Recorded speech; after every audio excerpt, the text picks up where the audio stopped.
हाँ केहू आर्मी में रहेला, केहू फौजी में रहेला, केहू सिपाही भी रहेला, केहू कोनो चीज में नौकरी करत रहेला। औरत घर में परेशान बड़ी और अपना सैया से कहा तरीके से आज छोड़ी के जवानी आज नौकरी करेला आ केतना रुपया तू पावेला हे सैया जी हे राजा जी हे सैया जी हे राजा जी हर याद बहुत तू आवेला हर याद बहुत तू आवेला। रउआ तो नौकरी में भुलाई लाइला लेकिन घर में हम अकेले रउआ बिना छछले नहीं कहा तारी औरत का हर छोड़ी के जवानी नौकरी करेला छोड़ी के जवानी नौकरी करेला केतना रुपया तू पावेला हे सैया जी हे राजा जी हे सैया जी हे राजा जी याद बहुत तू आवेला याद बहुत तू आवेला छोड़ी के जवानी नौकरी करेला छोड़ी के जवानी नौकरी करेला केतना रुपया तू पावेला हे सैया जी हे राजा जी हे सैया जी हे राजा जी याद बहुत तू आवेला याद बहुत तू आवेला। तेरे दर्द से आबाद रहा तेरे दर्द से आबाद रहा कुछ भूल गए कुछ याद रहा कुछ याद रहा तेरे दर्द से आबाद रहा कुछ भूल गए कुछ याद रहा कुछ याद रहा। और संजीत यादव जी की तरफ से 500 रुपए का आशीर्वाद है आपको बहुत बहुत धन्यवाद।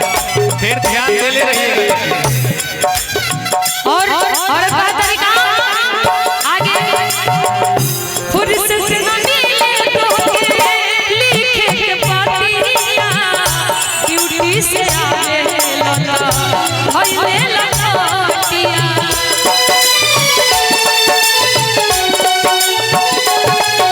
फुर्सत न मिले तोके लिखे के पातिया ड्यूटी से आवे लता भइले लटिया जो ड्यूटी से आवे लता भइले लटिया कहा तारी और ऐसे एक मिनट जैसे जंगल बीच कुहके कोयलिया जैसे जंगल बीच कुहके कोयलिया वैसे तू हमें कुहकावेला हे सैया जी हे राजा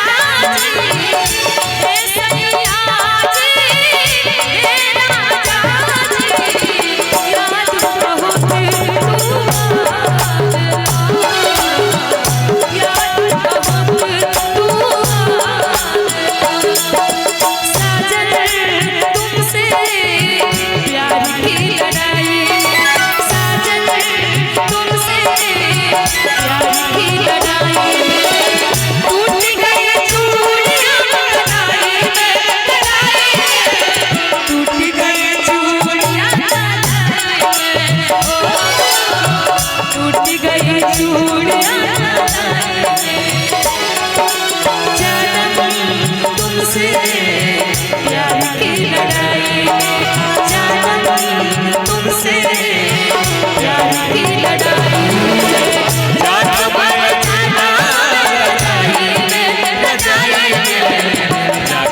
बाराती आ गई है